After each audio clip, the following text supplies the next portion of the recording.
ಹರಿ ಓಂ ಪ್ರಾಣಾದೇರೀಶಿತಾರಂ ಪರಮಸುಖನಿಧಿಂ ಸರ್ವದೋಷವ್ಯಪೇತಂ ಸರ್ವಾಂತಸ್ಥಂ ಸುಪೂರ್ಣಂ ಪ್ರಕೃತಿಪತಿಮಜಂ ಸರ್ವಬಾಹ್ಯಂ ಸುನಿತ್ಯಂ ಸರ್ವಜ್ಞಂ ಸರ್ವಶಕ್ತಿಂ ಸುರಮುನಿಮನುಜಾದ್ಯೈಃ ಸದಾ ಸೇವ್ಯಮಾದಂ ವಿಷ್ಣುಂ ವಂದೇ ಸದಾಹಂ ಸಕಲಜಗದನಾದ್ಯಂತ ಮಾನಂದದಂ ತಂ.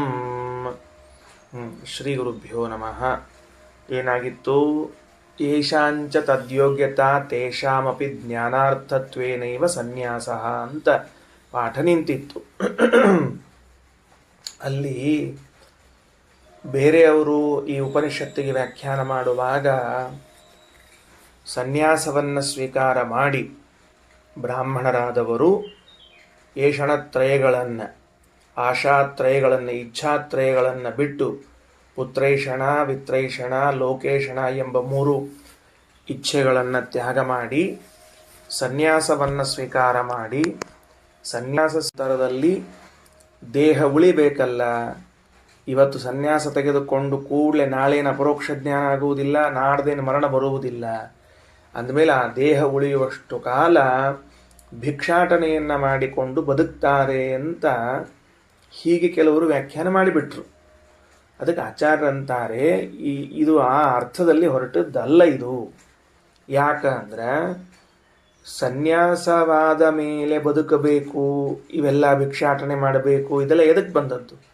ಪ್ರಸಂಗ ಏನದ? ಅಪರೋಕ್ಷ ಜ್ಞಾನವನ್ನು ಸಂಪಾದನೆ ಮಾಡುವುದಕ್ಕಾಗಿ ಸನ್ಯಾಸವೇ ಹೊರತಾಗಿ ಸನ್ಯಾಸ ಆದ ಮೇಲೆ ಭಿಕ್ಷಾಟನೆ ಮಾಡಬೇಕು ಅನ್ನುವ ಅರ್ಥ ಅಲ್ಲ ಇಲ್ಲಿ. ಅಪರೋಕ್ಷ ಜ್ಞಾನವಾದ ಮೇಲೆ ಮುಕ್ತರಾದಾಗ ಭಗವಂತನ ಬಳಿ ಆನಂದದ ಭಿಕ್ಷಾಟನೆಯನ್ನು ಮಾಡ್ತಾರೆ ಅನ್ನುವ ಅರ್ಥ ಈ ಮಂತ್ರಕ್ಕೆ ಸ್ವರಸವಾಗ್ತದೆ, ಈ ಉಪನಿಷತ್ತಿಗೆ ಸ್ವರಸವಾಗ್ತದೆ. ಸನ್ಯಾಸ ಅಪರೋಕ್ಷ ಜ್ಞಾನ ಆದ ಮೇಲೆ ಅವಶ್ಯಕತೆ ಇಲ್ಲ ಅಂತಂದರು. ಹಾಗಾದರೆ ಸನಕಾದಿಗಳು ಅಪರೋಕ್ಷ ಜ್ಞಾನ ಆದ ಮೇಲೆ ಸನ್ಯಾಸವನ್ನು ಸ್ವೀಕಾರ ಮಾಡಿದ್ದಾರಲ್ಲ ಅಂದರೆ ಅಲ್ಲೂ ಕೂಡ ಯೇಷಾಂಚ ತದ್ಯೋಗ್ಯತಾ, ಯಾರಿಗೆ ಸನ್ಯಾಸವನ್ನು ಸ್ವೀಕಾರ ಮಾಡಬೇಕು ಅಂತ ಯೋಗ್ಯತಾ ಇದೆಯೋ ಅಪರೋಕ್ಷ ಜ್ಞಾನವಾದ ಬಳಿಕ, ತೇಷಾಮಪಿ ಜ್ಞಾನಾರ್ಥತ್ವೇನೈವ ಸನ್ಯಾಸ, ಅವರೂ ಕೂಡ ಅಧಿಕ ಜ್ಞಾನ ಸಂಪಾದನೆ ಮಾಡಬೇಕು ಅಂತೆ ಸನ್ಯಾಸವನ್ನು ಸ್ವೀಕಾರ ಮಾಡ್ತಾರೆ, ಹೊರತಾಗಿ ಬೇರೆ ಇನ್ಯಾವ ಉದ್ದೇಶದಿಂದಲೂ ಅಲ್ಲ ಅಂತ ತಿಳಿಸಿಕೊಟ್ಟಿದ್ದಾರೆ. ಅಪರೋಕ್ಷ ಜ್ಞಾನ ಆದ ಮೇಲೆ ಸನ್ಯಾಸವನ್ನು ಪಡೆಯುವ ಅವಶ್ಯಕತೆ ಇಲ್ಲ. ಒಂದು ವೇಳೆ ಅಪರೋಕ್ಷ ಜ್ಞಾನ ಆದ ಮೇಲೂ ಸನ್ಯಾಸವನ್ನು ಪಡೆದದ್ದಾದರೆ ಅದು ಹೆಚ್ಚಿನ ಜ್ಞಾನಕ್ಕಾಗಿ ಹೊರತಾಗಿ ಇನ್ಯಾವ ಕಾರಣಕ್ಕಾಗಿಯೂ ಇಲ್ಲ ಅಂತ ಪರರು ಬರದ ಅರ್ಥವನ್ನು ಎಷ್ಟು ಅದು ಅಸ್ವಾರಸ್ಯಪೂರ್ಣವಾದದ್ದು ಅಂತ ತಿಳಿಸಿಕೊಟ್ಬಿಟ್ರು. ಇನ್ನು ಮುಂದೆ ಇವತ್ತಿನ ಪಾಠಕ್ಕೆ ಹೋಗೋಣಂತ. ಮುಕ್ತ ಅಪಿ ಯಂ ಭಿಕ್ಷಂತೆ. ತಗೊಳ್ರಿ ವಾಕ್ಯ, ತಗೊಳ್ರಿ. ಭಾಷ್ಯದಲ್ಲದ ವಾಕ್ಯ ಸಿಕ್ಕಿಲ್ಲ ಅಂದರೆ ಹೇಳಬೇಕು. ಆಚಾರ್ಯರು ಈ ಭಿಕ್ಷಾಟನೆಯನ್ನು ಬ್ರಹ್ಮಾದಿಗಳು ಮಾಡುತ್ತಾರೆ ಅಂತೇನು ವಾಕ್ಯ ಇದೆ ಉಪನಿಷತ್ತಿನಲ್ಲಿ, ಅದನ್ನು ಯಾವ ಲಾಭಕ್ಕಾಗಿ ಮಾಡಿಕೊಂಡ್ರು, ಹೆಂಗೆ ಉಪಯೋಗಿಸ್ಕೊಂಡ್ರು ಅಂದ್ರೆ ಮುಕ್ತ ಅಪಿ ಯಂ ಭಿಕ್ಷಂತೆ, ಮುಕ್ತರಾದವರೂ ಕೂಡ ಯಾವ ಭಗವಂತನ ಬಳಿ ಆನಂದಕ್ಕಾಗಿ ಭಿಕ್ಷೆ ಬೇಡುತ್ತಾರೆ ಎಂದ ಮೇಲೆ ಸೋ ಅತಿ ಪರಿಪೂರ್ಣ ಮಹಾನಂದ, ಆ ಭಗವಂತನಾದರೂ ಅತ್ಯಂತ ಪರಿಪೂರ್ಣವಾದ ಆನಂದ ಉಳ್ಳವನಾಗಿದ್ದಾನೆ. ಸ್ವತಃ ಏವ, ಸ್ವಾಭಾವಿಕವಾಗಿಯೇನೆ. ಯಾಕ? ಭಗವಂತನಿಂದ ಭಿನ್ನರಾದವರು ಉಳಿದವರು ಎಲ್ಲರೂ ಕೂಡ ಆನಂದಕ್ಕಾಗಿ ಭಗವಂತನ ಬಳಿ ಕೈ ಚಾಚಿದರೆ ಆ ಭಗವಂತ ಮಾತ್ರ ಇನ್ಯಾರ ಬಳಿಯೂ ಆನಂದಕ್ಕಾಗಿ ಕೈ ಚಾಚುವುದಿಲ್ಲ, ಅತ್ಯಂತ ಪರಿಪೂರ್ಣ ಆನಂದ ಉಳ್ಳವನಾಗಿದ್ದಾನೆ ಎಂದು ತಿಳಿಯಬೇಕು. ಇಷ್ಟು ಅದನ್ನು ಕೈಮುತ್ಯ ನ್ಯಾಯ ಮಾಡಿದರೆ ಆಚಾರ್ಯರು. ಉಪನಿಷತ್ತಿನಲ್ಲಿ ಬಂದ ಮಾತು ನೆನಪಿಡಬೇಕು. ಏತಂ ವೈ ತಮಾತ್ಮಾನಂ ವಿದಿತ್ವಾ ಬ್ರಾಹ್ಮಣಃ ಪುತ್ರೇಷಣಾಯಾಶ್ಚ ವಿತ್ತೇಷಣಾಯಾಶ್ಚ ಲೋಕೇಷಣಾಯಾಶ್ಚ ವಿತ್ಥಾಯ ಅಥ ಭಿಕ್ಷಾಚರ್ಯಾಂ ಚರಂತಿ ಅನ್ನೋ ವಾಕ್ಯದ ವಿವರಣೆ ನಡೀತಾ ಇದೆ. ಆಮೇಲೆ ತದನ್ನೇ ಬ್ರಹ್ಮಾದಯ, ಆ ಭಗವಂತನಿಂದ ಭಿನ್ನರಾದ ಬ್ರಹ್ಮಾದಿಗಳು ಮುಕ್ತ ಅಪಿ, ಮುಕ್ತರಾದರೂ ಕೂಡ ತತಯೇವ ವಿಪ್ಲುಡಾನಂದ ಭಿಕ್ಷುಕ ಇತಿ ವಿಶೇಷ.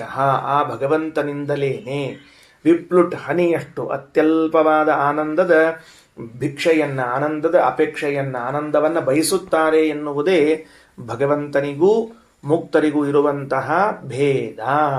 ಪ್ರಶ್ನೆಯನ್ನ ಅದೇ ಮಾಡ್ಯಾರ. ಏನ್ ಮಾಡಿದ್ದಾರವರು? ಭಗವಂತನಿಗೂ ಮತ್ತು ಮುಕ್ತರಿಗೂ ಭೇದ ಏನದ ಅದನ್ನು ತಿಳಿಸ್ರಿ ಅಂತ ಕೇಳಿದ್ರಿಂದ ಅದನ್ನೇ ಹೇಳಲಿಕ್ಕೆ ಹೊರಟಿದ್ದಾರೆ. ಕಹೋಳರು ಕೇಳಿರುವ ಪ್ರಶ್ನೆ, ಉಪನಿಷತ್ತಿನಲ್ಲಿ ಬಂದ ಪ್ರತಿವಾಕ್ಯವನ್ನು ಆಚಾರ್ಯರು ವಿವರಣೆಯನ್ನು ಮಾಡ್ತಾ ಹೋಗ್ತಾ ಇದ್ದಾರೆ. ಅವರೇನು ಕೇಳಿದ್ರು? ಮುಕ್ತರಾದ ಮೇಲೆ ಭಗವಂತನಿಗೂ ಮುಕ್ತರಿಗೂ ಇರುವ ಭೇದವನ್ನು ತಿಳಿಸ್ರಿ ಅಂತ ಕೇಳಿದ್ದಾರೆ. ಅದರ ಉತ್ತರ ರೂಪವಾಗಿ ಬಂದ ವಾಕ್ಯವನ್ನು ಆಚಾರ್ಯರು ವಿವರಣೆ ಮಾಡ್ತಾರೆ. ಮುಕ್ತರಾದ ಮೇಲೂ ಕೂಡ ಮುಕ್ತರಾದ ಎಲ್ಲ ಬ್ರಹ್ಮಾದಿಗಳು ಭಗವಂತನ ಬಳಿಗೆ ಆನಂದದ ಭಿಕ್ಷೆಯನ್ನು ಕೇಳಿಕೊಂಡು ಹೋಗ್ತಾರೆ. ಲೋಕದಲ್ಲಿ ಮತ್ತೆ ಧನವನ್ನ, ಧಾನ್ಯವನ್ನ ಭಿಕ್ಷೆಗಾಗಿ ಕೇಳಿದ್ದನ್ನು ಕಂಡಿರ್ತೇವೆ, ಕೇಳಿರ್ತೇವೆ. ಧನ ನೀಡ್ತೀರಾ ಅಂತ ಕೇಳಬಹುದು, ಧಾನ್ಯವನ್ನು ನೀಡ್ತೀರಾ ಅಂತ ಕೇಳಬಹುದು, ಭೂಮಿಯನ್ನು ನೀಡ್ತೀರಾ ಅಂತ ಕೇಳಬಹುದು. ಯಾರೂ ಲೋಕದಲ್ಲಿ ಆನಂದವನ್ನು ನೀಡುತ್ತೀರಾ ಅಂತ ಭಿಕ್ಷೆ ಕೇಳಿದ್ದು ಇಲ್ಲಿಯವರೆಗೆ ಇಲ್ಲವೇ ಇಲ್ಲ. ಯಾರಾದರೂ ನಮ್ಮನೆ ಮುಂದೆ ಭಿಕ್ಷಕ ಬಂದು ನಿಂತು ನಮ್ಗೊಂದಿಷ್ಟು ಆನಂದ ಕೊಡ್ತೀರೇನ್ರಿ ಅಂತ ಹಿಂಗೆ ಕೇಳ್ತಾರೆ, ಹೇಳೋಣ ಅಂತ. ಇಲ್ಲ, ಕೇಳೋದಿಲ್ಲ. ಯಾಕೆ ಅಂದರೆ ಆನಂದ ಕೊಡಲಿಕ್ಕೆ ಮೊದಲು ಕೊಡೋನ್ ಕಡೆ ಇಡಬೇಕಲ್ಲ. ಅವನ ಅತಗೋತು ಕೂತಿರ್ತಾನೆ, ಇವ ಬಂದ ಕೂಡಲೇ ಅತಗೋತು ಭಿಕ್ಷೆ ಹಾಕ್ತಿರ್ತಾನೆ. ಇನ್ನು ಮತ್ತೆ ಇವೇನು ಆನಂದ ಕೊಡ್ತಾನೆ ಎಲ್ಲದ ಅಂದಮೇಲೆ ಆ ಆನಂದದ ಭಿಕ್ಷೆಯನ್ನು ಕೇಳಲಿಕ್ಕಿರುವ ಜಾಗ ಅಂದರೆ ಒಂದೇ ಒಂದು, ಅದು ಮುಕ್ತಿ. ಆ ಇತರ ಮುಕ್ತರೆಲ್ಲರೂ ಕೂಡ ಭಗವಂತನ ಬಳಿಗೆ ತಮ್ಮ ಜೋಳಿಗೆಯನ್ನು ಚಾಚಿ ಕೇಳ್ತಾರೆ, ನಮಗೊಂದಿಷ್ಟು ಆನಂದದ ಭಿಕ್ಷೆ ಹಾಕು ಅಂತ. ಎಷ್ಟು ಸ್ವಾತಂತ್ರ್ಯ ಭಗವಂತನಲ್ಲಿ, ಪರಮ ಸ್ವಾತಂತ್ರ್ಯ ನೋಡ್ರಿ. ಇನ್ಯಾರಲ್ಲೂ ಇಷ್ಟು ಸ್ವಾತಂತ್ರ್ಯ ಸಿಗೋದಿಲ್ಲ. ಪರಮ ಸ್ವಾತಂತ್ರ್ಯ. ನಮ್ಮ ಸ್ವರೂಪಭೂತವಾದ ನಮ್ಮದೇ ಆದ ಆನಂದವನ್ನು ಉಣಬೇಕಾದರೂ ದೇವರು ಭಿಕ್ಷೆ ಹಾಕಿದಾಗ ಮಾತ್ರ ಉಣಬೇಕೇ ಹೊರತಾಗಿ ಇಲ್ಲದೆ ಇದ್ರೆ ಉಣ್ಲಿಕ್ಕೆ ಸಾಧ್ಯವಿಲ್ಲ. ಅದಕ್ಕೆ ಬ್ರಹ್ಮಾದಿಗಳೆಲ್ಲರೂ ವಿಪ್ಲುಡಾನಂದ ಭಿಕ್ಷುಕಾಹ, ಹನಿ ಹನಿ ಆನಂದದ ಭಿಕ್ಷೆಯನ್ನು ಬೇಡಿಕೊಂಡು ತಿನ್ನುವರು. ಭಗವಂತ ಮಾತ್ರ ಅತಿ ಪರಿಪೂರ್ಣನಾಗಿರುವಂಥವನಾಗಿದ್ದಾನೆ. ಇಷ್ಟು ಹೇಳಿದರು. ಇದಾದ ಮೇಲೆ ಹೌದು, ಈ ನೀವೇನು ಹೇಳಿಬಿಟ್ರಿ, ಭಿಕ್ಷಾ ಕೇಳ್ಕೊಂಡು ಅಡ್ಡಾಡ್ತಾರ ಅಂತ ಹೇಳಿದ್ರಿ, ಮತ್ತು ಈ ಭಿಕ್ಷಾಟನೆ ಅಂತನ್ನುವುದು ದುಃಖದ ಕಾರ್ಯ ಅಲ್ಲವೋ ಅಂತ ಒಂದು ಪ್ರಶ್ನೆ. ಮುಂದಿನ ಪ್ರಶ್ನೆ ಏನು ಅಂದರೆ ಆಚಾರ್ಯರ ಮುಂದಿನ ವಾಕ್ಯ ಏನದ? ತಥಾಪಿ ತೇಷಾಂ ಏಷಣಾತೀತತ್ವಾತ್ ನ ದುಃಖಂ ಅಂತ ವಾಕ್ಯ ಇದೆ. ಆ ವಾಕ್ಯಕ್ಕೆ ವಿವರಣೆಯನ್ನು ಕೊಡ್ತಾರೆ ರಘುತ್ತಮ ಸ್ವಾಮಿಗಳವರು ಭಾವಬೋಧದಲ್ಲಿ. ಏನಂತಾರ? ಮುಕ್ತರಾದ ಮೇಲೂ ಕೂಡ ಭಿಕ್ಷಾಟನೆಗೆ ನಿಂತರೆ ಆಗ ಅವರು ದುಃಖಿಗಳು ಅಂತಾಗುವುದಿಲ್ವೋ? ಲೋಕದಲ್ಲಿ ಭಿಕ್ಷುಕರಿಗೆ ದುಃಖವಿದ್ದದ್ದು ಕಂಡಿದೆ. ಸಹಜ. ಮನೆ ಮುಂದೆ ಬಂದು ನಿಲ್ತಾರೆ, ಇಲ್ಲ ಹೋಗಿ ಕೊಡಲ್ಲ ಹೋಗಿ ಅಂತ ಹೇಳಿ ಕಳಿಸ್ತೀವಿ. ನಾಳೆ ಬಾ ಅಂತೀವಿ, ಆಮೇಲೆ ಬಾ ಅಂತೀವಿ. ಏನು ಆಶ್ಚರ್ಯ! ನಾಳೆ ಬಾ ಅಂತೀವಿ, ಆಮೇಲೆ ಬಾ ಅಂತೀವಿ, ಕೊಡೋದಿಲ್ಲ ಹೋಗು ಅಂತೀವಿ. ದುಃಖದಲ್ಲಿರ್ತಾನವನು. ಭಾರಿ ಆಶ್ಚರ್ಯಪ್ಪ ಎಲ್ಲಾದರೂ. ಇಲ್ಲ, ನಾನು ಮುಕ್ತಾಹ ಇದು ಭಿಕ್ಷಂತಿ, ಒಂದು ವೇಳೆ ಮುಕ್ತರಾದ ಮೇಲೂ ಭಿಕ್ಷಾ ಕೇಳ್ತಾರ ಅಂತಾದ್ರೆ ದುಃಖಿಗಳಾಗೋದಿಲ್ವೇ ಅವರು? ಲೋಕದಲ್ಲಿ ಭಿಕ್ಷುಕರಿಗೆ ದುಃಖ ಆಗಿದ್ದು ಕಂಡಿದೆ ಅಂತ. ಅದಕ್ಕೆ ಆಚಾರ್ಯ ಉತ್ತರ ಕೊಡ್ತಾರ, ತಥಾಪಿ, ಹೌದು, ಮುಕ್ತರಾದ ಮೇಲೆ ಬ್ರಹ್ಮಾದಿಗಳು ಭಗವಂತನ ಬಳಿ ಸಂತೋಷದ ಭಿಕ್ಷೆಯನ್ನ ಎತ್ತಿದರೂ ಅವರಿಗೆ ದುಃಖ ಇಲ್ಲ. ಯಾಕೆ ಅಂದರೆ ತೇಷಾಂ ಏಷಣ ಅತೀತತ್ವಾತ್, ಅವರು ಈ ಏಷಣ ಅಂದ್ರೆ ಏನು? ಪುತ್ರೇಷಣ, ವಿತ್ತೇಷಣ, ಲೋಕೇಷಣ, ಆಸೆಗಳು. ಈ ಆಸೆಗಳಿಂದ ಅತಿಕ್ರಮಣಗೊಂಡಿದ್ದಾರೆ, ಆಸೆಗಳನ್ನು ಮೀರಿದ್ದಾರೆ. ಆದ್ದರಿಂದ ಅವರಿಗೆ ದುಃಖ ಆಗುವುದಿಲ್ಲ. ಏನಂತಾರ? ತೇಷಾಂ ಏಷಣ ಅತೀತತ್ವಾತ್ ನ ದುಃಖಂ. ಅದಕ್ಕೆ ರಘುತ್ತಮ ಸ್ವಾಮಿಗಳಂತಾರೆ, ಅಲ್ರಿ, ಇವರ ಆಸೆಗಳನ್ನ ಮೀರಿ ನಿಂತಿದ್ದಾರೆ, ಅದಕ್ಕೆ ದುಃಖ ಇಲ್ಲ ಅನ್ನೋದಕ್ಕೆ ಕಾರ್ಯಕಾರಣ ಹೊಂದಬೇಕಲ್ಲ. ಅಂದ್ರೆ ಏಷಣ ಏವ ದುಃಖ ಸಾಧನತ್ವಾತ್, ಆಸೆಯೇ ದುಃಖಕ್ಕೆ ಮೂಲವೇ ಹೊರತಾಗಿ ಭಿಕ್ಷಾಟನೆ ಅಲ್ಲ. ಎಷ್ಟು ಸೂಕ್ಷ್ಮದ ನೋಡ್ರಿ ವಿಷಯ. ಆಸೆ ದುಃಖಕ್ಕೆ ಮೂಲ. ಬ್ರಹ್ಮಾದಿಗಳು ಒಂದು ವೇಳೆ ವಿತ್ತೇಷಣ, ಪುತ್ರೇಷಣ, ಲೋಕೇಷಣಗಳನ್ನು ಇಟ್ಟುಕೊಂಡೇ ಇದ್ದವರಾದರೆ ಆಗ ಭಿಕ್ಷಾಟನೆಯನ್ನ ಮಾಡಿದಾಗ ಅದು ದುಃಖಕ್ಕೆ ಕಾರಣ ಅನಿಸುತ್ತಿತ್ತು. ಅವರಿಗೆ ಆಸೆಗಳೇ ಇಲ್ಲ. ಅಪರೋಕ್ಷ ಜ್ಞಾನಾನಂತರದಲ್ಲಿ ಈ ಮೂರೂ ಆಸೆಗಳು ಉಪಲಕ್ಷಣೆಯ ಎಲ್ಲ ಆಸೆಗಳನ್ನು ತೊರೆದವರಾದದ್ದರಿಂದ, ಎಲ್ಲ ಇಚ್ಛೆಗಳನ್ನು ತ್ಯಾಗ ಮಾಡಿದವರಾದದ್ದರಿಂದ ಅವರಿಗೆ ದುಃಖ ಇಲ್ಲ. ಅಂದರೆ ಏನು ಕೊಡಿಸ್ಬೇಕಾಗ್ಯದ ಶ್ರೀಮದಾಚಾರ್ಯರಿಗೆ? ಭಿಕ್ಷಾಟನೆ ಇದ್ದರೂ ದುಃಖ ಇಲ್ಲ ಅಂತ ಹೊಂದಿಸ್ಬೇಕಾಗ್ಯದ. ಉಪನಿಷತ್ತಿನ ವಾಕ್ಯ ಹೆಂಗದ ಅಂದ್ರೆ, ಬ್ರಹ್ಮಾದಿಗಳು ಆನಂದದ ಭಿಕ್ಷೆಯನ್ನ ಕೇಳುತ್ತಾರೆ ಅಂತ ಆಗಿಬಿಟ್ಟರೆ ಆಗ ಅವರು ಭಿಕ್ಷುಕರಾದರು. ಭಿಕ್ಷುಕರಿಗೆ ಲೋಕದಲ್ಲಿ ದುಃಖ ಇದ್ದದ್ದು ಕಂಡಿದೆ. ಹಾಗಾದರೆ ಬ್ರಹ್ಮಾದಿಗಳಿಗೂ ದುಃಖ ಉಂಟಾಗುತ್ತೇನೋ ಅಂತ ಕೇಳಿದ್ರೆ ಇಲ್ಲ. ಯಾಕೆ ಅಂತ ಕೇಳಿದ್ರೆ ಯಾಕಾಗೋದಿಲ್ಲ ಅಂದ್ರೆ, ಅವರು ಇಷಣ ಅತೀತರಾಗಿದ್ದಾರೆ. ಅವರು ಯಾವ ಆಸೆಗಳನ್ನು ಉಳ್ಳವರಾಗಿಲ್ಲ. ಹಾಗಾಗಿ ಅವರಿಗೆ ದುಃಖವಿಲ್ಲ ಎಂಬುದನ್ನು ಸಮರ್ಥನೆ ಮಾಡ್ತಾ ಇದ್ದಾರೆ. ಏನ್ ಬರ್ತದೆ ಉಪನಿಷತ್ತಿನಲ್ಲಿ ಅಂದ್ರೆ, ಏತಂ ವೈ ತಮ್ಮ ಆತ್ಮಾನಂ ವಿದಿತ್ವಾ ಬ್ರಾಹ್ಮಣಾಃ ಪುತ್ರೈಷಣಾಯಾಶ್ಚ ವಿತ್ತೈಷಣಾಯಾಶ್ಚ ಲೋಕೈಷಣಾಯಾಶ್ಚ ವ್ಯುತ್ಥಾಯ ಅಥ ಭಿಕ್ಷಾಚರ್ಯಾಂ ಚರಂತಿ. ಒಂದು 4 ಸಾಲ ಆದ್ಮೇಲೆ ತೆಳಗದ ನೋಡ್ಕೊಳ್ರಿ. ಯಾಹಿ ಏವ ಪುತ್ರೈಷಣ ಸಾ ವಿತ್ತೈಷಣ, ಯಾ ವಿತ್ತೈಷಣ ಸಾ ಲೋಕೈಷಣ, ಉಭೇ ಹೇತೆ ಏಷಣೆ ಏವ ಭವತಃ. ಈ ಶ್ರುತಿ ವಾಕ್ಯದ ಮೇಲೆ ಶ್ರೀಮದಾಚಾರ್ಯರ ವಿವರಣೆ, ವ್ಯಾಖ್ಯಾನವು ಪ್ರಾರಂಭವಾಗ್ತಾ ಇದೆ. ಇನ್ನೊಂದು ಬಾರಿ ಶ್ರುತಿ ವಾಕ್ಯವನ್ನು ಓದ್ತೀನಿ, ವೇದವನ್ನು ಓದ್ತೀನಿ, ಲಕ್ಷ್ಯ ಕೊಟ್ಟು ನೋಡ್ಕೊಳ್ರಿ. ಯಾಹಿ ಏವ ಪುತ್ರೇಷಣ ಸಾ ವಿತ್ತೇಷಣ. ಯಾವುದು ಪುತ್ರ ಇಷಣ ಅಂತ ಕರೆಸಿಕೊಳ್ಳುತ್ತದೋ, ಇಷಣ ಎಂಬ ಶಬ್ದಕ್ಕೆ ಇಚ್ಛಾ ಆಶಾ ಅನ್ನೋ ಅರ್ಥ ಗೊತ್ತದ, ಮತ್ತೆ ಹೇಳೋದು ಬೇಡ. ಅದನ್ನು ಇಷಣ ಅಂತೆ ಶಬ್ದದಿಂದ ಕರಿತೀನಿ ನಾನು. ಯಾವುದು ಪುತ್ರೇಷಣ ಅಂತ ಕರೆಸಿಕೊಳ್ಳುತ್ತದೋ ಅದೇ ವಿತ್ತೇಷಣ, ಅದೇ ಹಣದ ಆಸೆ ಎಂದು ಕರೆಸಿಕೊಳ್ಳುತ್ತದೆ. ವಿತ್ತೇಷಣ, ಯಾವುದು ವಿತ್ತೇಷಣ ಅಂತ ಕರೆಸಿಕೊಳ್ಳುತ್ತದೋ ಅದೇ ಲೋಕೇಶಣ. ಲೋಕ ಅನ್ನೋ ಶಬ್ದಕ್ಕೆ ಸ್ವರ್ಗಾದಿ ಲೋಕಗಳು ಅಂತ ಅರ್ಥ, ಮೋಕ್ಷವೊಂದನ್ನು ಬಿಟ್ಟು ಕರೆಸಿಕೊಳ್ಳುತ್ತದೆ. ಉಭೇ ಹೇತೆ ಏಷಣೆ ಏವ ಭವತಃ. ಇವೆರಡು ಇಚ್ಛೆಗಳು ಇರುತ್ತವೆ. ಈ 2 ಇಚ್ಛೆಗಳನ್ನು ತ್ಯಾಗ ಮಾಡಿ ಮುಕ್ತನಾಗುತ್ತಾನೆ. ಅಪರೋಕ್ಷ ಜ್ಞಾನಾನಂತರದಲ್ಲಿ ಈ 2 ಇಚ್ಛೆಗಳನ್ನು, 2 ಆಸೆಗಳನ್ನು ತ್ಯಾಗ ಮಾಡಿ ಮುಕ್ತನಾಗುತ್ತಾನೆ ಅಂತಿದೆ. ಇಲ್ಲೊಂದು ಸಣ್ಣ ಸಮಸ್ಯೆ ಎದುರಾಗ್ತದೆ. ಉಪನಿಷತ್ತು ತನ್ನ ಶೈಲಿಯಲ್ಲಿ ಹೇಳಿಕೊಂಡು ಹೋಗ್ಬಿಡುತ್ತು. ಪ್ರಾರಂಭದಲ್ಲಿ ಹೇಳುವಾಗ 3 ಇಚ್ಛೆಗಳನ್ನು ಹೇಳಿ ಮುಕ್ತಾಯ ಮಾಡುವಾಗ 2 ಇಚ್ಛೆ ಅಂತ ನಿಲ್ಲಿಸಿಬಿಟ್ಟಿದೆ. ಈಗ ಅದು ಗಮನಿಸಬೇಕು.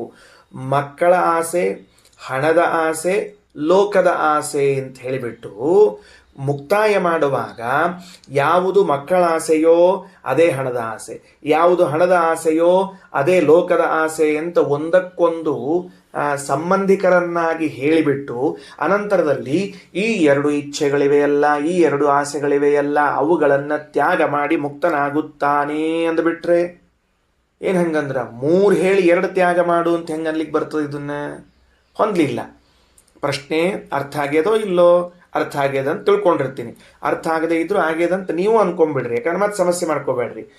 ಅದಕ್ಕೆ ಮೇಲೆ ಹೇಳುವಾಗ ಏತಂ ವೈ ತಮ್ಮ ಆತ್ಮಾನಂ ವಿದಿತ್ವಾ, ಯಾವಾಗ ಪರೋಕ್ಷ ಜ್ಞಾನವಾಗುತ್ತೋ ಆಗ ಮುಕ್ತಿಯೋಗ್ಯನಾದ ಜೀವನು, ಅಪರೋಕ್ಷ ಜ್ಞಾನಿಯು ಮಕ್ಕಳ ಆಸೆ, ಸಂಪತ್ತಿನ ಆಸೆ, ಲೋಕದ ಆಸೆಯನ್ನ ತ್ಯಾಗ ಮಾಡಿ ಮುಕ್ತನಾಗಿ ಆನಂದದ ಭಿಕ್ಷೆಯನ್ನು ಕೇಳಿಕೊಂಡು ಆನಂದದಿಂದ ಇರ್ತಾನೆ ಅಂತ ಮೇಲಿನ ವಾಕ್ಯದಲ್ಲಿ 3 ಆಸೆಗಳನ್ನು ಅಲ್ಲಿ ಹೇಳಿ ಮುಂದೆ ಹೇಳುವಾಗ ಯಾವುದು ಮಕ್ಕಳಿಗಾಗಿ ಆಸೆಯೋ ಅದು ಹಣಕ್ಕಾಗಿ ಆಸೆ, ಯಾವುದು ಹಣದ ಆಸೆಯೋ ಅದು ಲೋಕದ ಆಸೆ ಅಂತ ಹೇಳಿ 3ಕ್ಕೆ 3 ಒಂದಕ್ಕೊಂದಕ್ಕೆ ಸೇರಿಸಿಬಿಟ್ಟು ಕೊನೆಗೆ ಈ 2 ಆಸೆಗಳಿಂದ ಬಿಡುಗಡೆ ಹೊಂದಿದವನೇ ಮುಕ್ತನಾಗುತ್ತಾನೆ ಅಂತ ಅಂದುಬಿಟ್ರೆ ಯಾಕೋ ಹೊಂದಾಣಿಕೆ ಆಗವಲ್ತಲ್ಲ ಅಂದಾಗ ಆಚಾರ್ಯರು ಉತ್ತರ ಕೊಡ್ತಾರೆ. ನೋಡ್ರಿ ಏನಂತಾರೆ, ಭಾಷ್ಯ ಗಮನಿಸ್ರೀಗ. ಪುತ್ರಸ್ಯ ವಿತ್ತಸ್ಯ ಚ ಲೋಕಾರ್ಥತ್ವಾತ್ ಲೋಕೇಶಣಾಯಾಮಂತರ್ಭಾವ. ಏನ್ ಮಾಡಿದ್ರು? ಈ ಆಸೆಗಳಲ್ಲಿ 3 ಇದ್ದದ್ದನ್ನು ಈಗ ಉಪನಿಷತ್ತಿನ ಪ್ರಕಾರ 2 ಮಾಡಬೇಕು. ನಾವು 2 ಮಾಡಬೇಕು ಅಂದ್ರೆ ಒಂದನ್ನು ಒಂದರಲ್ಲಿ ಅಂತರ್ಭಾವ ಮಾಡಬೇಕು. ಅಂತರ್ಭಾವ ಮಾಡಬೇಕು ಅಂದ್ರೆ ಗತಾರ್ಥ. ಯಾವುದು ಒಂದಿದ್ರೆ ಎರಡರ ಕೆಲಸವನ್ನ ಮಾಡುತ್ತಿರುತ್ತದೋ ಅದು ಒಂದನ್ನೇ ಉಳಿಸಿಕೊಳ್ಳಬೇಕು ನಾವೀಗ. ಈಗ ಉದಾಹರಣೆಗೆ ಊರಿಗೆ ಹೊರಟಿದ್ದೇವೆ, ಎರಡೆರಡು ಲಗೇಜ್ ಮಾಡಿಕೊಂಡಿದ್ವಿ, ಎರಡು ಬ್ಯಾಗ್ ಮಾಡ್ಕೊಂಡಿದ್ವಿ ಅಂದ್ರೆ ನಮ್ಗೆ ತಗೊಂಡು ಹೋಗ್ಲಿಕ್ಕೆ ತರಲಿಕ್ಕೆ ಬರಲಿಕ್ಕೆ ಸಮಸ್ಯೆ ಆಗ್ತಿತ್ತು ಅಂದ್ರೆ ಆಗೇನು ಮಾಡ್ತಾನೆ ಬುದ್ಧಿವಂತನಾದವನು, ಯಾವುದು ಎರಡರಲ್ಲಿ ಒಂದನ್ನು ಮಾಡ್ಲಿಕ್ಕೆ ಸಾಧ್ಯ ಅದ ಅದರ ಒಂದನ್ನು ತೆಗೆದು ಇನ್ನೊಂದನ್ನು ಮಾಡಿಬಿಡುತ್ತಾನೆ. ಅದನ್ನ ಅಂತರ್ಭಾವ ಮಾಡ್ತಾನೆ. ಆಗೇನಾಗ್ತದೆ ಅಂದ್ರೆ ಇವನ ಸಂಚಾರಕ್ಕೆ ಅನುಕೂಲವಾಗುತ್ತದೆ. ಉದಾಹರಣೆಗೆ ಒಂದು ದೇವರ ಪೆಟ್ಟಿಗೆ ಬ್ಯಾಗ್ ಮಾಡ್ಕೊಂಡಿದ್ದ, ಇನ್ನೊಂದು ವಸ್ತ್ರದ ಬ್ಯಾಗ್ ಮಾಡ್ಕೊಂಡಿದ್ದವ. ವಸ್ತ್ರದ ಬ್ಯಾಗ್ ಏನಿತ್ತು ಅಂದ್ರೆ ಚೀಲ ಏನಿತ್ತು, ವಸ್ತ್ರಗಳ ಬಟ್ಟೆಗಳನ್ನು ಹಾಕ್ಕೊಂಡಿರೋ ಚೀಲ ಅದು ದೊಡ್ಡದಿತ್ತು. ದೇವ್ರ ಪೆಟ್ಟಿಗೆ ಚೀಲ ಇತ್ತು, ಅದು ಸಣ್ಣದಿರುತ್ತೆ. ಯಾಕಂದ್ರೆ ದೇವ್ರ ಪೆಟ್ಟಿಗೆ ನಮ್ಮ ಕಡೆ ಯಾವಾಗಲೂ ಸಣ್ಣವೇ ಇರ್ತಾವ್ರಿ, ಮನುಷ್ಯರ ಪೆಟ್ಟಿಗೆನೇ ದೊಡ್ಡದಿರ್ತದೆ. ಈ ಮನುಷ್ಯರಿಗೆ ನೋಡ್ರಿ, ದೇವ್ರ ವಸ್ತ್ರ ಎಷ್ಟಿರ್ತದೆ, ಇಷ್ಟಿರ್ತದೆ ಒಂದು ಗೇಣು. ಮನುಷ್ಯರ ವಸ್ತ್ರ ಎಷ್ಟಿರ್ತಾವೆ ಹೇಳಿ ನೋಡಂತ, 9 ಮೊಳ. ಅಂದಮೇಲೆ ನಮ್ದ ದೊಡ್ಡದು, ದೇವ್ರದ ಸಣ್ಣದು. ಅದಕ್ಕೆ ಅವನು ವಿಚಾರ ಮಾಡಿದ, ದೇವರು ಮಹಾಕರುಣಾಮೂರ್ತಿ, ಎಲ್ಲಾದ್ರೂ ಕೂತ್ಕೋತಾನ ಅಂತೇಳಿ ತನ್ನ ವಸ್ತ್ರದ ಪೆಟ್ಟಿಗೆ ಒಳಗೆ ದೇವ್ರ ಪೆಟ್ಟಿಗೆ ಇಟ್ಟು ಬಿಟ್ಟವ. ಅವಾಗೇನಾಯಿತು, ದೇವ್ರ ಪೆಟ್ಟಿಗೆ ಗತಾರ್ಥ ಆಯಿತು. ಈ ಒಂದೇ ಪೆಟ್ಟಿಗೆ ತಗೊಂಡು ಹೋಗಬಹುದು ಅಂತ ಹೇಳಿ. ನೋಡ್ರಿ ಮುಂದೇನಂತಾರ, ಅದಕ್ಕಂದ್ರು ಇಲ್ಲ, ಮತ್ತೆ ಈ ಒಂದ್ರೊಳಗೊಂದು ಸೇರಿಸ್ಬೇಕಲ್ಲ ನಾವು ಅಂದ್ರೆ, ಪುತ್ರಸ್ಯ ವಿತ್ತಸ್ಯ ಚ ಲೋಕಾರ್ಥತ್ವಾತ್. ನಾವು ಸಂತಾನವನ್ನ ಪಡೆಯುವುದು, ಹಣವನ್ನ ಪಡೆಯುವುದು ಕೂಡ ಲೋಕದ ಉದ್ದೇಶದಿಂದ. ಶ್ರೀಮದಾಚಾರ್ಯ ಒಂದ್ರೊಳಗೊಂದು ಸೇರಿಸ್ಲಿಕ್ಕತ್ತಾರೆ, ಅಂತರ್ಭಾವ ಮಾಡ್ಲಿಕ್ಕತ್ತಾರ. ಹೌದು, ಸಂತಾನವನ್ನು ಪಡಿತೀವಿ ನಾವು. ಯಾಕೆ ಪಡಿತೀವಿ ಸಂತಾನವನ್ನ? ನಮ್ಮ ಭಾರತೀಯರ ಮನಸ್ಥಿತಿ ಮೈಂಡ್ಸೆಟ್ ಹೆಂಗದ ಅಂದ್ರೆ, ನಾ ಸತ್ತ ಮೇಲೆ ನಮಗೆ ಶ್ರದ್ಧಾ ಮಾಡ್ಲಿಕ್ಕೆ ಬೇಡ ಏನ್ರಿಪ್ಪ, ಇದ ನಮ್ಮ ಡೈಲಾಗ್ಗಳು. ಇವ್ ಸಾಯ್ಲಿಕ್ಕೆ ಕಾಯ್ತಿರ್ತಾನ, ಹುಟ್ಟಿದ ಮಗ ಇವ್ ಶ್ರಾದ್ದ ಮಾಡ್ಲಿಕ್ಕೆ ಕೂತಿರ್ತಾನವ. ಇವು ನಮ್ಮ ತಲೆಯೆಲ್ಲ ಹೆಂಗವ ಬಟಾಟಿ ತಲೆಗಳು ಅಂದ್ರೆ, ಈ ಮಕ್ಕಳನ್ನ ಪಡೆಯೋದು ಯಾಕಂದ್ರೆ ನಾಳೆ ನಾವು ಸತ್ ಮೇಲೆ ಒಂಚೂರು ನೀರು ಬಿಡ್ಬೇಕಲ್ರಪ್ಪ ನಮಗೆ ಅಂದ್ರೆ ಲೋಕಾರ್ಥತ್ವಾತ್. ಆಚಾರ ಅಂದ್ರು, ನಿಮ್ಮ ಹಣೆ ಬಾರ್ ಗೊತ್ತದ ನನಗೆ, ಅದಕ್ಕೆ ಅದನ್ನ ಬರಿತೀನಿ. ಪುತ್ರಸ್ಯ ಚ ಲೋಕಾರ್ಥತ್ವಾತ್ ಆಯ್ತು. ಇನ್ನು ಕೆಲವರು ದುಡ್ಡು ಸಂಪಾದನೆ ಮಾಡ್ತಾರೆ, ಹಣ ಸಂಪಾದನೆ, ಆಸ್ತಿ ಸಂಪಾದನೆ ಮಾಡ್ತಿರ್ತಾರೆ. ಇವೆಲ್ಲವೂ ಕೂಡ ಮುಕ್ತಿಯೋಗ್ಯರಾದ ಸಜ್ಜನರ ಬಗ್ಗೆ ಹೇಳಿದ್ದೇ ಹೊರತಾಗಿ ಅಯೋಗ್ಯರ ಬಗ್ಗೆ ಅಲ್ಲ. ಯಾಕಂದ್ರೆ ನಾ ಹೇಳಿದ್ಮೇಲೆ ಕೆಲವರು ಪ್ರಶ್ನೆ ಕೇಳ್ತಿರ್ತಾರೆ, ಅಲ್ರಿ ಆಚಾರ ಕೆಲವ್ರು ಹಂಗೆ, ಅವ್ರ ಬಗ್ಗೆ ಹೇಳಿಕತ್ತಿಲ್ಲ ಅಣ್ಣ, ಇವ್ರ ಬಗ್ಗೆ ಹೇಳಿಕತ್ತೀವಿ. ಹಣ ಸಂಪಾದನೆ ಮಾಡೋದು ಯಾಕೆ ಅಂದ್ರೆ ಧರ್ಮಕ್ಕಾಗಿ. ದಾನ, ಯಜ್ಞ, ಆಮೇಲೆ ಪಾತ್ರರಲ್ಲಿ ದಾನ, ಇವುಗಳನ್ನೆಲ್ಲ ಮಾಡೋದು ಅಂತಿದೆ ಅಂತ. ಎದಕ್ಕೆ ಮಾಡ್ತಾರೆ ಅವರು ಕೂಡ? ಸತ್ತ ಮೇಲೆ ಸದ್ಗತಿಯಾಗಲಿ, ಉತ್ತಮ ಲೋಕಗಳಾಗಲಿ ಅನ್ನೋ ಉದ್ದೇಶದಿಂದ ಮಾಡ್ಲಿಕ್ಕತ್ತಾರೆ. ಅಂದ ಮೇಲೆ ಸಂತಾನ ಪಡೆಯುವುದು ಪರಲೋಕಕ್ಕಾಗಿ, ಹಣ ಪಡೆಯುವುದು ಪರಲೋಕಕ್ಕಾಗಿ ಅಂತ ಅಂದ ಮೇಲೆ ಏನಾತೀಗ ಅಂದ್ರೆ ಎರಡೇ ಆದ್ವು ಈಗ. ಎರಡಾದ್ವು ಇಲ್ಲ, ಮತ್ತೆ ಎಷ್ಟಾದವು? 1, 2, 3 ಮತ್ತೆ ಎಲ್ರ ಎರಡಾದ್ವೇನು? ಎರಡಾಗ್ಲಿಲ್ಲ, ಒಂದಾತ್ರಿ ಅದು. ವಿಚಾರ ಮಾಡ್ರಿ, ಒಂದಾತೀಗದು. ಅಂತರ್ಭಾವ ಮಾಡಿದ ಕೂಡಲೇ ಒಂದಾಗ್ಬಿಡ್ತದೆ, ಎರಡಾಗ್ಲೇ ಇಲ್ಲ. ಅರೆ ರೇ ರೇ ರೇ ಸ್ವಲ್ಪ ಏನೋ ವ್ಯತ್ಯಾಸ ಆತಲ್ಲ. ಮತ್ತೆ ಆಚಾರ್ಯ ಏನು ಮಾಡಿದರು, ಉಪನಿಷತ್ತಿನ 2 3 ಇದ್ದದನ್ನ 2 ತಿಳಿಸ್ಲಿಕ್ಕೆ ಹೋಗಿ ಒಂದೇ ಮಾಡಿ ಕೊಡ್ಸಿಬಿಟ್ರಿ. ಈಗ ಅದನ್ನು ಸ್ವಲ್ಪ ತಡಿಕೆರ ಕೊಡೋಂಗ ಆತು. ಉಪನಿಷತ್ನೊಳಗರ 2 ಹೇಳಿತ್ತು ವಾಸಿ, ಆಚಾರ ಒಂದ ಮಾಡಿ ಕೂಡಿಸಿದ್ರಲ್ಲ, ಈಗ ಮುದ್ದು ಗತಿ ಏನು? ತಸ್ಯಾಪಿ ಪ್ರಾಯ ಪುತ್ರಾರ್ಥತ್ವಾತ್ ಪುತ್ರೇಷಣಾಯ. ಮತ್ತು ಇನ್ನೊಂದಿನೊಂದ್ರಾಗ ಸೇರಿಸ್ಬಿಟ್ರು, ಈ ವಿತ್ತೇಷಣ ಅಂತನ್ನೋದು ಲೋಕಕ್ಕಾಗಿ ಹೆಂಗೋ ಹಂಗ ಪುತ್ರರಿಗಾಗಿಯೂ ಕೂಡ, ಸಂತಾನಕ್ಕಾಗಿಯೂ ಕೂಡ ಹಣ ಅಂತನ್ನೋದು 2 ಕಡೆಗೆ, ಒಂದು ಮೇಲೆ ಒಂದು ತೆಳಗ. ಯಾಕ? ಹಣದಿಂದ ಪತ್ನಿ ಪುತ್ರಾದಿಗಳ ಸಂರಕ್ಷಣೆಯನ್ನ ಮಾಡಬೇಕು. ಹಣವು ಪುತ್ರಾದಿಗಳಿಗೆ, ಹಣದಿಂದ ಪರಲೋಕವನ್ನು ಹೊಂದಬೇಕು. ಹೌದು, ಹಂಗಾರೆ ಈ ವಿತ್ತೇಷಣ ಅಂತನ್ನೋದು 2ರಲ್ಲಿ ಸೇರ್ತದ. ಎಲ್ಲಿ ಸೇರ್ತದ ಅಂತಂದ್ರೆ, ಒಂದ ವಿತ್ತೇಷಣ, ಇದು ಲೋಕೇಶಣದಲ್ಲಿ ಸೇರ್ತದ, ಇಲ್ಲ ಪುತ್ರೇಷಣದಲ್ಲಿ ಸೇರ್ತದ. ಈಗೇನಾತೀಗ 2 ಸಿಕ್ಕು ಮತ್ ನಮ್ಗೀಗ ಹೆಂಗೆ ಅದು ಹೊಂದಿಸ್ಬೇಕು ಅಂತ ತೋರಿಸಿದ್ದಾರೆ ಶ್ರೀಮದಾಚಾರ್ಯ. ಮೊದಲು ಪುತ್ರಸ್ಯ ವಿತ್ತಸ್ಯ ಚ ಲೋಕಾರ್ಥತ್ವಾತ್ ಲೋಕೇಶಣಾಯಾಮಂತರ್ಭಾವ. ಮಕ್ಕಳಾಗಲಿ ಸಂಪತ್ತಾಗಲಿ ಪರಲೋಕಕ್ಕಾಗಿ ಇದ್ದದ್ದರಿಂದ ಅಲ್ಲೇ ಅಂತರ್ಭಾವ ಮಾಡಬಹುದು. ಒಂದು, ಅರೆ ಮಹಾಪ್ರಭುಗಳೇ ಸೇರಿಸಿಬಿಟ್ರೆ ಒಂದೇ ಆಗುಳಿತದಲ್ಲ ಅಂದ್ರೆ ತಡಿ. ವಿತ್ತಸ್ಯಾಪಿ ಪ್ರಾಯ ಪುತ್ರಾರ್ಥತ್ವಾತ್ ಪುತ್ರೇಷಣಾಯಾಮ್. ಹಣವ ಸಂಪಾದನೆ ಮಾಡುವುದು ಕೂಡ ಮಕ್ಕಳಿಗಾಗಿ, ಆದ್ದರಿಂದಾಗಿ ವಿತ್ತ ಅನ್ನೋದು ಪುತ್ರೇಷಣದಲ್ಲಿ ಸೇರಿಬಿಡುತ್ತದೆ. ಮುಂದೇನೀಗ? ಅಲ್ರಿ ಮುಂದೇನೀಗ? ಮುಗಿದು ಹೋದ ಕೆಲಸ. ಅಂದ್ರೆ 3 ಹೊತ್ತು ಮತ್ತೆ 2 ಆತಲ್ಲ ಅಂದ್ರೆ ತಡಿ ಇನ್ನೂ ಮುಗಿದಿಲ್ಲ, ಇನ್ನೊಂದು ಸ್ವಲ್ಪ ಕನ್ಫ್ಯೂಸ್ ಮಾಡೋಣ ಅಂತ. ಇದ್ದೊಂಚೂರು ಕನ್ಫ್ಯೂಸ್ ಇತ್ತಲ್ಲ, ಆದ್ರೆ ಇನ್ನೊಂಚೂರು ಮಾಡೋಣ. ಅದಕ್ಕಂದ್ರು ಲೋಕೇಶಣಾಯಾಪಿ ದುಃಖ ರೂಪತ್ವಾತ್ ಸಾಪಿ ತೇಷಾಂ ನಾಸ್ತೆ ವೈತಿ ದರ್ಶಯಿತುಂ ಅಂತರ್ಭಾವ ಮಾಡಿ ಮುಂದೇನಂದ್ರು, ಆ ಲೋಕೇಶಣ ಪರಲೋಕದ ಆಸೆಯೂ ಕೂಡ ದುಃಖ ರೂಪದ್ದಾಗಿದೆ, ಆದ್ದರಿಂದ ಅದೂ ಕೂಡ ಅವರಿಗೆ ಇಲ್ಲ. ಯಾರಿಗೆ? ಮುಕ್ತರಿಗೆ, ಬ್ರಹ್ಮಾದಿಗಳಿಗೆ ಮುಕ್ತರಿಗೆ ಲೋಕೇಶಣ ಎಂಬುದು ಕೂಡ ಇಲ್ಲ. ಇತಿ ದರ್ಶಯಿತು, ಹಿಂಗೆ ತಿಳಿಸುವುದಕ್ಕಾಗಿ ಉಭೇ ಏತೆ ಏಷಣೆ ಏವ ಭವತ ಇತ್ಯಾಹ, ಇವೇ 2 ಇಚ್ಛೆಗಳು ಎಂದು ಹೇಳಿದ್ದಾರೆ. ಯಾವ 2 ಅಂತ ಹೇಳಲೇ ಇಲ್ಲಲ್ರಿ ಆಚಾರ ಕೊನೆ ತನಕ ನೀವು. ಇದನ್ನ ಅದರಲ್ಲಿ ಸಮನ್ವಯ ಮಾಡೋದು, ಅದನ್ನೇ ಇದರಲ್ಲಿ ಅಂತರ್ಭಾವ ಮಾಡೋದು, ಕೊನೆಗೆ 3 1 ಅನ್ನೋದು, 3 ಬ್ಯಾರೆ ಅನ್ನೋದು, 3 2 ಅನ್ನೋದು, ಏನ್ ಮಾಡ್ಲಿಕ್ಕೆ ಹೊರಟಿರಿ ನೀವು ಅಂದ್ರೆ ಅದಕ್ಕೆ ಹೇಳ್ತಾರ ಉಭೇ ಅಪಿ ದೃಷ್ಟಾದೃಷ್ಟ ವಿಷಯೇ ಏಷಣತ್ವಾತ್ ದುಃಖ ರೂಪೇ ಏವ ಇತ್ಯರ್ಥ. ಪುತ್ರ ವಿತ್ತೇಷಣೆ ಉಭೇ ಅಪಿ ದೃಷ್ಟ ವಿಷಯತ್ವಾತ್ ಏಕೈವ ಇತ್ಯುಭೇ ಏವ ಇತ್ಯುಕ್ತಂ. ಹೆಂಗ್ ಮಾಡ್ಕೊಳ್ರಿ, ಏನ್ ಮಾಡ್ಕೊಳ್ರಿ? ಮೊದಲನೇ ಇದ್ದು ಯಾವುದಕ್ಕೆ ಕಾರ್ಯಕಾರಣ ಭಾವ ಅದ ಅಂಬೋದನ್ನ ಇಟ್ಕೊಳ್ರಿ. ಯಾವುದು ವಿತ್ತೇಷಣವೋ ಅದೇ ಪುತ್ರೇಷಣ ಅಂತನೋ ತಿಳ್ಕೊಳ್ರಿ. ಯಾವುದು ವಿತ್ತೇಷಣ ಅದು ಪುತ್ರೇಷಣ, ಯಾವುದು ಪುತ್ರೇಷಣ ಅದೇ ವಿತ್ತೇಷಣ ಅಂತ ತಿಳ್ಕೊಳ್ರಿ. ಅಂದ್ರೆ ಪರಸ್ಪರ ಕಾರ್ಯಕಾರಣ ಸಂಬಂಧ ತಿಳಿಸಿಕೊಟ್ರು, ಅವೆರಡನ್ನು ಒಂದು ಮಾಡಿಕೊಳ್ಳ್ರಿ. ಇವು ಎರಡೂ ಕೂಡ ಯಾವುದಕ್ಕಾಗಿ ಅಂತ ಕೇಳಿದಾಗ ಲೋಕಕ್ಕಾಗಿ ಅಂತ ತಿಳಿದುಕೊಳ್ಳ್ರಿ. ಅದು ಒಂದು ಪ್ರತ್ಯೇಕ ಇಟ್ಟುಕೊಳ್ರಿ. ಪ್ರತ್ಯೇಕ ಹೆಂಗ್ ಮಾಡಿದ್ರಿ ಅಂತ ಕೇಳಿದ್ರೆ ದೃಷ್ಟ ವಿಷಯ ಅದೃಷ್ಟ ವಿಷಯ ಅಂತ ಮಾಡಿಕೊಳ್ಳ್ರಿ. ದೃಷ್ಟ ವಿಷಯ ಅದೃಷ್ಟ ವಿಷಯ ಅಂತ ಮಾಡಿಕೊಂಡಾಗ ಎರಡೇ ಆಗ್ತದ. ಈಗ ಮಕ್ಕಳಾಗಬೇಕೆಂಬ ಇಚ್ಛೆ, ಹಣ ಪಡೆಯಬೇಕೆಂಬ ಇಚ್ಛೆ ಇದೆಯಲ್ಲ, ಇದೆಲ್ಲವೂ ಲೌಕಿಕವಾದದ್ದು, ದೃಷ್ಟ ವಿಷಯ. ಸದ್ಗತಿಯಾಗಬೇಕು ಅಂತನ್ನೋದು ಇದು ಅದೃಷ್ಟ ವಿಷಯ. ಹಾಗಾಗಿ ಪರಲೋಕಾದಿಗಳು ಅದೃಷ್ಟ ವಿಷಯಕ್ಕೆ ಸಂಬಂಧಪಟ್ಟದ್ದು. ಹಣ ಸಂಪಾದನೆ, ಪುತ್ರ ಸಂತಾನ ಸಂಪಾದನೆ ಅಂತನ್ನುವುದು ಇಹಲೋಕಕ್ಕೆ ಸಂಬಂಧಪಟ್ಟದ್ದು. ಹಾಗಾಗಿ ವೇದ ಏನು ಮಾಡಿತ್ತು ಅಂದರೆ ಈ ಮುಕ್ತರಾದವರು ಎರಡೂ ಇಚ್ಛೆಗಳಿಂದ ದೂರ ಇರ್ತಾರ, ಎರಡೂ ಆಸೆಗಳನ್ನು ಕಳ್ಕೊಂಡಿರ್ತಾರ ಅಂತ ಹೇಳಿದ. ಅದಕ್ಕೆ ಒಂದು ಮಕ್ಕಳಾಗಬೇಕೆಂಬ ಆಸೆ ಹಣದ ಆಸೆಯಲ್ಲಿ ಸೇರ್ತದ ಅಂತಾರ ಅನ್ಕೊಳ್ರಿ, ಅಥವಾ ಹಣದ ಆಸೆ ಎಂಬುದು ಮಕ್ಕಳಿನ ಆಸೆಯಲ್ಲಿ ಸೇರಿಕೊಳ್ತದ ಅಂತ ಮಾಡಿಕೊಳ್ಳ್ರಿ. ಆವಾಗ ಇದು ಒಂದು ಅದು ಒಂದು ಆಗ್ತದೆ. ಇಲ್ಲ ಅಂದ್ರೆ ಪುತ್ರೇಷಣ ಅಂತ ಒಂದಿಟ್ಟುಕೊಂಡು ವಿತ್ತೇಷಣ ಎಂಬುದನ್ನು ಲೋಕಕ್ಕರ ಸೇರ್ಕೊಳ್ರಿ, ಹಾಗೂ ಎರಡು ಆಗ್ತಾವ. ಯಾಕೆ?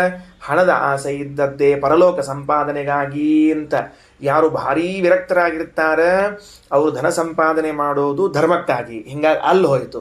ಇಲ್ಲಿಲ್ಲ, ನಾವು ಅಷ್ಟೆಲ್ಲ ಏನು ತಲೆ ಕೆಡಿಸ್ಕೊಳ್ಳೋದಿಲ್ಲ, ಧನ ಸಂಪಾದನೆ ನಮಗೋಸ್ಕರ ಅಂತದ, ಆ ಧನ ಸಂಪಾದನೆ ಈ ಕಡೆಗೆ ಬಂತು.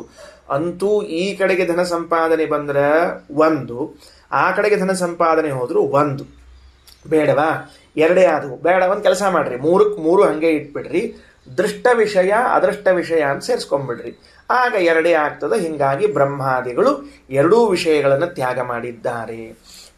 ಪುತ್ರ ವಿತ್ತೇಷಣೆ ಉಭೇಪಿ ದೃಷ್ಟ ವಿಷಯತ್ವಾತ ಏಕೈವ ಇತ್ಯುಕ್ತಂ.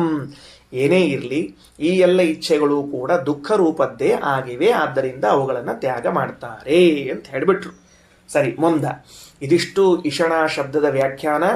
ಒಂದರಲ್ಲಿ ಒಂದು ಅಂತರ್ಭಾವ ಮಾಡಿಕೊಂಡು ಎರಡು ಮಾಡಿಕೊಳ್ಳೋದು ಹೆಂಗೆ ಅಂತ ನಿಮಗೊಂದು ಸಾಮಾನ್ಯವಾಗಿ ಅನುಸಂಧಾನಕ್ಕೆ ಬಂದದ. ಮುಂದೆ ಹೋಗೋಣ ಅಂತ. ಏನಂತಾರ? ತಸ್ಮಾತ್ ಬ್ರಾಹ್ಮಣ ಪಾಂಡಿತ್ಯಂ ನಿರ್ವಿದ್ಯ. ಉಪನಿಷತ್ನಲ್ಲಿ ಬ್ರಾಹ್ಮಣ ಪಾಂಡಿತ್ಯಂ ನಿರ್ವಿದ್ಯ 2 ಸರ್ತಿ ಬ್ರಾಹ್ಮಣ ಶಬ್ದ ಬಂದದ. ಎಲ್ಲಿ? ತಮ್ಮ ಆತ್ಮಾನಂ ವಿದಿತ್ವ ಬ್ರಾಹ್ಮಣ ಅಂತ ಮೊದಲನೇ ಬ್ರಾಹ್ಮಣ ಶಬ್ದ, ತಸ್ಮಾತ್ ಬ್ರಾಹ್ಮಣ ಅಂತ ತಿಳಿದುಕೊಂಡು 2ನೇ ಬ್ರಾಹ್ಮಣ ಶಬ್ದ. ವಿದಿತ್ವ ಆದ್ಮೇಲೆ ಒಂದು ಬ್ರಾಹ್ಮಣ ಅದ, ತಸ್ಮಾತ್ ಬ್ರಾಹ್ಮಣ ಅಂತ ಮತ್ತೊಂದು ಬ್ರಾಹ್ಮಣ ಅದ. ವಾಕ್ಯಗಳನ್ನು ಸರಸರ ಮೇಲೆ ತಳ ನೋಡ್ತಿರ್ಬೇಕು, ಸ್ಕ್ಯಾನ್ ಮಾಡಿದಾಗ ಸಿಗ್ತಿರ್ತದೆ. ಆಗ ಅದಕ್ಕೆ ಆಚಾರ್ಯ ಅಂತಾರ, ಎರಡನೇ ಬ್ರಾಹ್ಮಣ ಶಬ್ದ ದ್ವಿತೀಯೋ ಬ್ರಾಹ್ಮಣ ಬ್ರಹ್ಮ ಅಣಿತುಂ ಯೋಗ್ಯ. 2ನೇ ಬ್ರಾಹ್ಮಣ ಶಬ್ದವನ್ನ ಮುಕ್ತ ಅಂತ ಅರ್ಥ ಮಾಡಬಾರದು. ಇಲ್ಲೇನ್ ಮಾಡಬೇಕು ಅಂತಂದ್ರೆ ಬ್ರಾಹ್ಮಣ ಶಬ್ದಕ್ಕೂ ಮುಕ್ತ ಅಂತ ಅರ್ಥ ಬರಿಬೇಡ್ರಿ. ಮೊದಲನೇ ಬ್ರಾಹ್ಮಣ ಶಬ್ದಕ್ಕೆ ಮುಕ್ತ ಅಂತ ಅರ್ಥ ಹೇಳಿತ್ತು. ಯಾಕ ಮುಕ್ತನಾದ ಮೇಲೆ ಆನಂದದ ಭಿಕ್ಷಾಟನೆಯನ್ನ ಮಾಡುತ್ತಾನೆ ಅಂತ. ಈಗ ಬ್ರಾಹ್ಮಣ ಶಬ್ದಕ್ಕೆ ಅರ್ಥ ಏನು ಅಂದ್ರೆ ಮುಮುಕ್ಷು. ಮುಮುಕ್ಷು ಮೋಕ್ಷವನ್ನ ಹೊಂದಲು ಬಯಸುವನು ಅಂತ ಅರ್ಥ ಮಾಡಬೇಕು. ಅದು ಹೆಂಗೆ ಬಂತು? ಮುಮುಕ್ಷು ಅನ್ನೋ ಅರ್ಥ ಹೆಂಗೆ ಬಂತಪ್ಪ ಅಂತಂದ್ರೆ ಬ್ರಹ್ಮ ಅಣಿತುಂ ಯೋಗ್ಯ, ಭಗವಂತನನ್ನು ಕಾಣಲು ಯೋಗ್ಯನಾದವನು. ಅಣಿತುಂ ಅಂದ್ರೆ ಕಾಣಲು, ಕಾಣಲು ಅಂತ ಅರ್ಥ. ಬರೆದಿಟ್ಕೊಳ್ರಿ.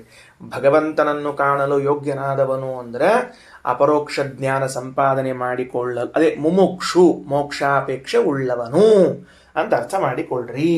ಸರಿ, ಮುಂದೆ ನೋಡ್ರಿ.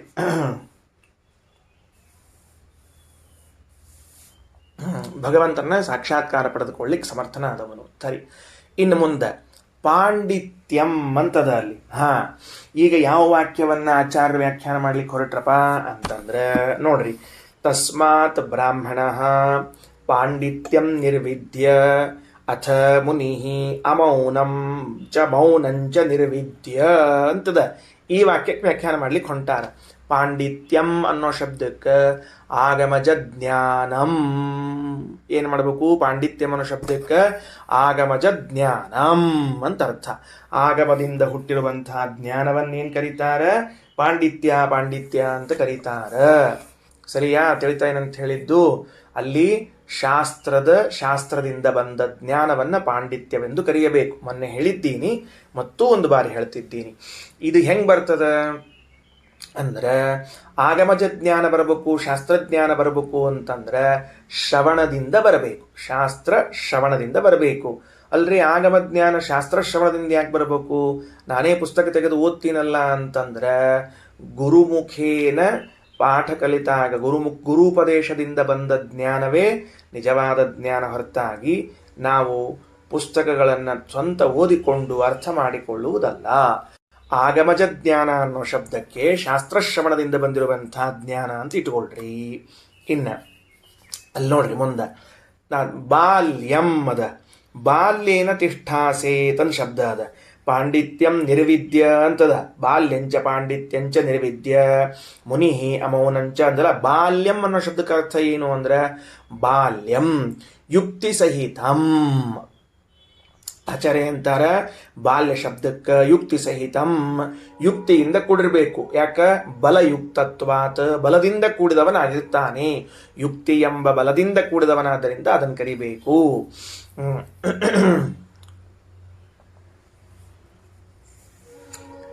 ನೋಡ್ರಿ ಏನಾತೀಗ, ಗುರುಗಳ ಉಪದೇಶದಿಂದ ಶಾಸ್ತ್ರದ ಶ್ರವಣವನ್ನ ಮಾಡಿಬಿಟ್ಟ. ಆಮೇಲೆ ಇವನು ಬಲಶಾಲಿಯಾದ ಅಂತದ. ಪಾಂಡಿತ್ಯಂ ಬಾಲ್ಯಂಚ ನಿರ್ವಿದ್ಯ. ಪಾಂಡಿತ್ಯವನ್ನ ಸಂಪಾದನೆ ಮಾಡಿ ಬಾಲ್ಯವನ್ನ ಸಂಪಾದನೆ ಮಾಡಿ ಅಂತ. ಅಲ್ಲಿ ಬಾಲ್ಯ ಅನ್ನೋ ಶಬ್ದಕ್ಕೆ ಅದು ಬಾಲ್ಯ ಅವಸ್ಥಾ ಅಂತ ನಮ್ಮ ಅರ್ಥ ಮಾಡಿಕೊಳ್ಬಾರ್ದು. ಶಿಶುವಿನ ಅವಸ್ಥೆ ಅಥವಾ ಬಾಲಕ ಅವಸ್ಥೆ ಅಂತನೋ ಅರ್ಥ ಮಾಡಿಕೊಳ್ಬಾರ್ದು. ಯಾಕಂದ್ರೆ ಬಾಲ್ಯ ಅನ್ನೋ ಶಬ್ದಕ್ಕೆ ಆ ಅರ್ಥ ಉಂಟು ಲೋಕದಲ್ಲಿ, ಕೋಶಗಳಲ್ಲಿ. ಅದಕ್ಕೆ ಆಚಾರ್ಯರಂತಾರ ಬಾಲ್ಯ ಅನ್ನೋ ಶಬ್ದಕ್ಕೆ ಬಲಸಹಿತನಾದವನು ಅಂತ ಅರ್ಥ. ಹೌದು, ಶಾಸ್ತ್ರಾಧ್ಯಯನ ಮಾಡಿದ ಮೇಲೆ ಇವನಿಗೆ ಏನ್ ಬಲ ಬಂದದ? ಎಲ್ಲಿಂದ ಇವನು ಬಾಲ್ಯವನ್ನ ಪಡಿತಾನ ಅಂತಂದ್ರೆ ಮನನ. ಒಳ್ಳೆ ರೀತಿಯಿಂದ ಮನನ ಮಾಡಿದಾಗ ಆ ಶಾಸ್ತ್ರ ಇವನ ಬುದ್ಧಿಸ್ಥವಾಗಿರ್ತದಲ್ಲ, ಆವಾಗ ಅದುವೇ ಇವನಿಗೆ ಬಲವೆನಿಸ್ತದೆ. ಇಲ್ಲದೆ ಇದ್ರೆ ಬಲವಿಲ್ಲ. ಅದಕ್ಕೆ ನಮ್ಮಲ್ಲಿ ಒಂದು ಗಾದಿ ಮಾತಿತ್ತಲ್ಲ, ಏನಂತ ತಿಳ್ಕೊಂಡು, ಕಾರ್ಯಕಾಲೇ ಸಮುತ್ಪನ್ನೇ ನಸಾ ವಿದ್ಯಾ ನತದ್ಧನಂ ಅಂತ ಹೇಳಿದ್ದಾರೆ.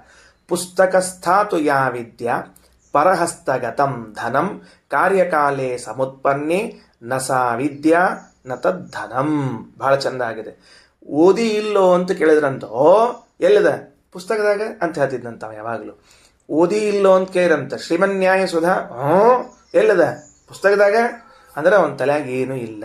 ಪುಸ್ತಕಸ್ಥಾತು ಯಾ ವಿದ್ಯಾ, ಪುಸ್ತಕದಲ್ಲೇ ವಿದ್ಯೆ ಉಳ್ಕೊಂಡಿದೆಯೋ. ಪರಹಸ್ತಗತಂ ಧನಂ, ಇವ ಸಂಪಾದನೆ ಮಾಡಿದ ಹಣ ಎಲ್ಲ ಇನ್ನೊಬ್ಬರ ಕೈಲದ ಅಂತ. ಯಾಕಂದ್ರೆ ಸಾಲ ಕೊಟ್ಟು ಕೂತ್ಬಿಟ್ಟ.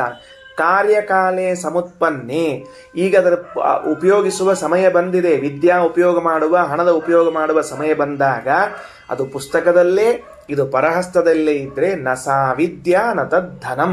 ಅದಕ್ಕೆ ವಿದ್ಯಾ ಅಂತ ಕರಿಬಾರ್ದು, ಇದಕ್ಕೆ ಸಂಪತ್ತು ಅಂತ ಕರಿಬಾರ್ದು ಅಂತ. ಅದಕ್ಕೆ ಶಾಸ್ತ್ರ ಓದುವುದು ಬೇರೆ, ಶಾಸ್ತ್ರ ಉಳಿಸಿಕೊಳ್ಳುವುದು ಬೇರೆ.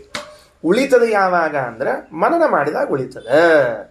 ಇಲ್ಲದೆ ಇದ್ರೆ ನಿನ್ನೆ ಪಾಠ ಏನಾತ್ರಿಪ್ಪ ಅಂತ ಯಾರ ಶಿಷ್ಯರಿಗೆ ಗುರುಗಳು ಕೇಳಿದ್ರ ಅಂದ್ರೆ ನಾವಷ್ಟು ದೊಡ್ಡ ಯೋಗ್ಯತಾವಂತರಲ್ಲ, ಗುರುಗಳ ಮುಖದಿಂದಲೇ ಕೇಳಬೇಕು ಅಂತ ಹೇಳಿದ್ರು ಅಂದ್ರೆ ಅಲ್ಲಿಗೆ ವ್ಯವಸ್ಥೆ ಆಯಿತು ಅಂತ ತಾತ್ಪರ್ಯ. ಸರಿ, ಮುಂದೆ ನೋಡ್ರಿ. ಅದಕ್ಕೆ ಪಾಂಡಿತ್ಯಂಚ ಬಾಲ್ಯಂಚ ನಿರ್ವಿದ್ಯೆ ಅಂದ್ರೆ ಗುರುಮುಖದ ಉಪದೇಶವನ್ನ ಪಡೆದು, ಗುರುಮುಖದಿಂದ ಉಪದೇಶವನ್ನ ಪಡೆದು ಆಗಮಜ್ಞಾನವನ್ನು ಪಡಿಬೇಕು. ಅನಂತರದಲ್ಲಿ ಮನನ ಮಾಡಿ ಶಾಸ್ತ್ರದ ಬಲವುಳ್ಳವನಾಗಬೇಕು ಅಂತ ತಾತ್ಪರ್ಯ. ಮೌನಂ ಉಪಾಸನಾ ಜಂ. ಮೌನ ಅಂತ ಒಂದು ಶಬ್ದ ಇದೆ ಉಪನಿಷತ್ನಲ್ಲಿ. ಅದಕ್ಕೆ ಅರ್ಥ ಏನು ಅದ ನೋಡ್ರಲ್ಲಿ. ಅದ ಬಾಲ್ಯಂಚ ಪಾಂಡಿತ್ಯಂಚ ನಿರ್ವಿದ್ಯಾತ ಮುನಿಹಿ ಅಮೌನಂಚ ಮೌನಂಚ ನಿರ್ವಿದ್ಯ. ಮೌನಂ ಅಂದ್ರೇನು? ಉಪಾಸನಾ ಜಂ. ಮೌನ ಅಂದ್ರೆ ಧ್ಯಾನದಿಂದ ಹುಟ್ಟಿದ ಜ್ಞಾನ ಅಂತ ಅರ್ಥ. ಇನ್ನ ಅಮೌನಂಚ ಅಪರೋಕ್ಷ ಜ್ಞಾನಂ. ಅಮೌನಂ ಅಂದ್ರೆ ಅಪರೋಕ್ಷ ಜ್ಞಾನ ಅಂತ ಕರೀತಾರೆ. ಅದಕ್ಕೆ ಶ್ರವಣ ಮನನ ಧ್ಯಾನವನ್ನ ಮಾಡಬೇಕು, ಅನಂತರದಲ್ಲಿ ಅಪರೋಕ್ಷ ಜ್ಞಾನವನ್ನ ಪಡೆಯಬೇಕು. ಇಷ್ಟ ತಾತ್ಪರ್ಯದ ಬಹಳ ಚಂದದನ ಅಪರೋಕ್ಷ ಜ್ಞಾನ. ಇದಕ್ಕೆ ಅಪರೋಕ್ಷ ಜ್ಞಾನ ಧ್ಯಾನಕ್ಕೆ ಏನ್ ಕರೆದಾರ ಅಂತಂದ್ರೆ, ಏನ್ ಶಬ್ದದ ಹೇಳ್ರೋಣಂತ ಅಪರೋಕ್ಷ ಜ್ಞಾನಕ್ಕೆ ಧ್ಯಾನಕ್ಕೆ ಏನ್ ಹೆಸರದ ಅಂದ್ರೆ ಮೌನ ಅಂತದ. ಅಪರೋಕ್ಷ ಜ್ಞಾನಕ್ಕೆ ಅಮೌನ ಅಂತ, ಅಪರೋಕ್ಷ ಜ್ಞಾನಕ್ಕೆ ಅಮೌನ ಅಂತ, ಧ್ಯಾನಕ್ಕೆ ಮೌನ ಅಂತದ.